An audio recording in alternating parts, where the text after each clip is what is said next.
In this video, we're going to take a look at some vocabulary so that we can prepare for the interpreting simultaneous practice that is going to be an assignment for this week.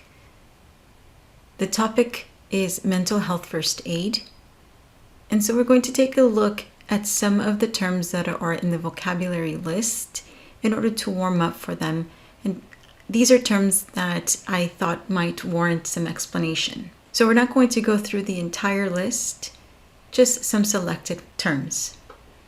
The first term that we're going to look at is clinical depression. Depression ranges in seriousness, so it can be mild, temporary episodes of sadness, all the way to severe, persistent depression. When we talk about clinical depression, we're talking about a more severe form of depression that's also known as major depression or major depressive disorder. It's not the same as depression that is caused, for example, by loss, such as the death of a loved one, being diagnosed with a disorder. Symptoms of clinical depression are usually severe enough to cause noticeable problems in relationships with others or in day-to-day activities, such as going to work, going to school, doing schoolwork, and social activities. Clinical depression can affect people of any age, including children. However, clinical depression symptoms, even if they are severe, usually can improve with psychological counseling, antidepressant medications, or a combination of the two. So even when they are severe, symptoms of clinical depression can be treated. On the right, you see a list of signs and symptoms of clinical depression: sadness, tearfulness, emptiness or hopelessness, angry outbursts, irritability or frustration, even over small matters, loss of interest or pleasure in most or all normal activities, for example, sex, hobbies, or sports, sleep disturbances that include insomnia or sleeping way too much. I'm not going to read through all of them, but I would like you to, at this time, or come back to this part of the video so that you may be able to write down all of these symptoms. A lot of these words you already know how to say, but it will be important for you to be able to interpret and understand these terms. So for example, phrases like slow thinking, feeling worthless, having trouble thinking or concentrating, frequent or recurrent thoughts of suicide.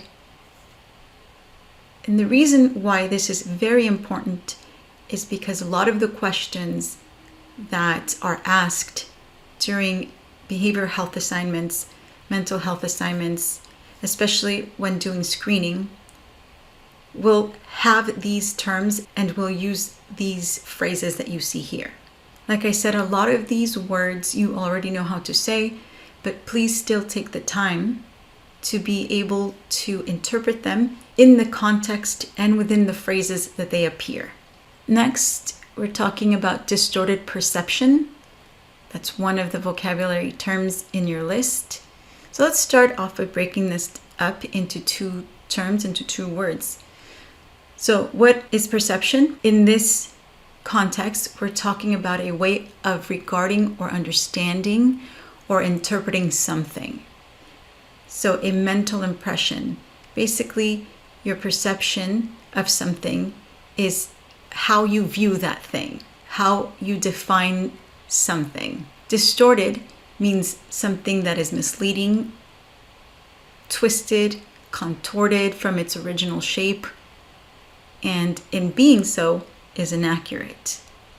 So when we're talking about a distorted perception, we're talking about a perception of something that is not accurate. Cognitive distortions is a term that is used by psychologists to describe thoughts that are irrational and inflated. So if something is irrational or inflated, it's inaccurate, and so it's a distorted perception. So cognitive distortions includes beliefs that distort a person's perception of reality.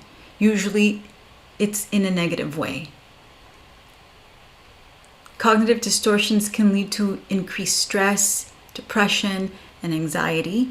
It can become entrenched, which means ingrained, and negatively influence rational, logical decision making. On the right, you see examples of cognitive distortions, and I'm not going to go through all of them, but let's take a look at some. So for example, the first one is black and white thinking, and that usually describes a person that sees things in terms of either or. So something is good or bad. There's no middle. There's no gray area. Something is right or wrong. And so they don't consider the circumstances that are unique to the situation or the people involved in them. They are all or nothing. And they refuse to accept that there are a variety of possibilities, sides, and outcomes to something. It can also make them harder to compromise with. The next one is personalization. So when someone engages in this kind of thinking, they tend to take everything personally. This type of thinking also causes a person to blame him or herself for external circumstances outside of their control, such as others' behaviors and actions. Should statements. This type of thinking is not very healthy because it usually induces feelings of guilt or shame. A lot of times they're associated with unrealistic expectations, and unrealistic expectations a lot of times can cause you to become angry, frustrated, or bitter because your expectations can't be met. I'm going to skip down to magnifying. This type of cognitive distortion are things like exaggerated or blown out of proportion, though not quite to the extent of catastrophizing, which is up there as well. But if you think of the saying, making a mountain out of a molehill, or crying over spilled milk. This is someone who does cry over spilled milk.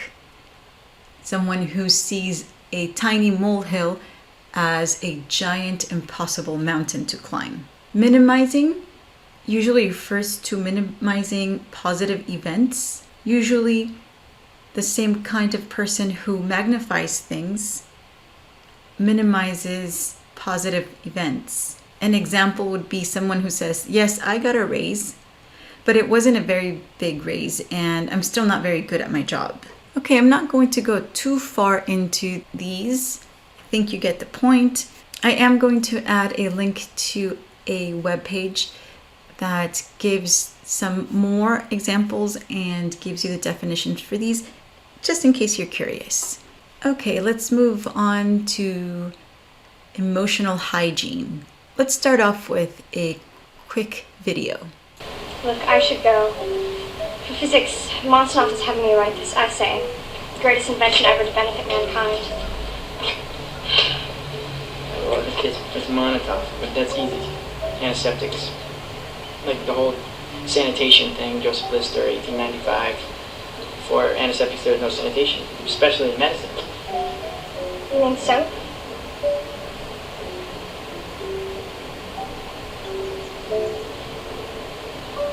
Well, I'm really glad school was flooded today. Why is that? Because you and I never had this conversation. You're weird. So, Yeah, that's a compliment.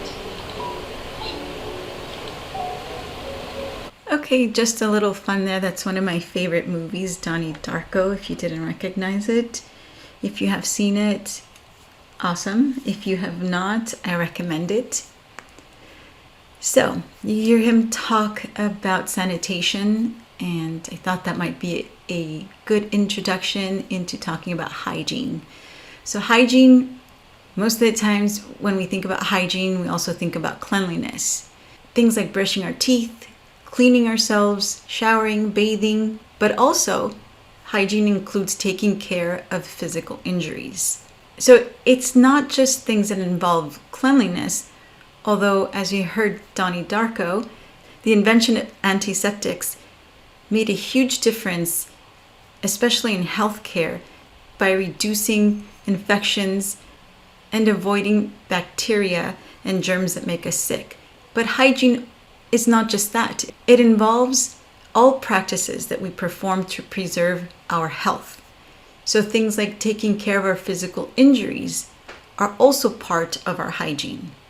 Emotional hygiene then includes being mindful of one's psychological health, performing practices so that we can preserve our psychological health. So just like to preserve our dental health, we brush our teeth and floss daily.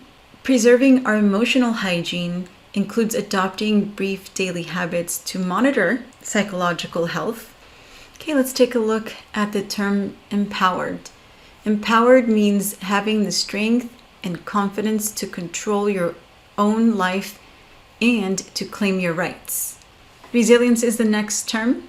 And resilience is the process of adapting well when you face adversity, trauma, tragedy, threats, or significant sources of stress. For example, family and relationship problems, serious health problems, workplace and financial stressors, things like that.